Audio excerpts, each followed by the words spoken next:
Vienna Convention on the Law of Treaties. Article 14. Consent to be bound by a treaty expressed by ratification, acceptance, or approval. 1.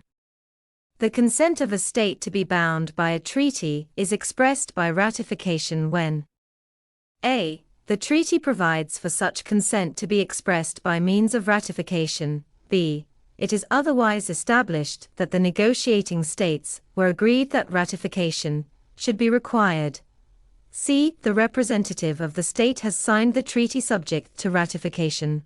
Or d. The intention of the state to sign the treaty subject to ratification appears from the full powers of its representative, or was expressed during the negotiation. 2.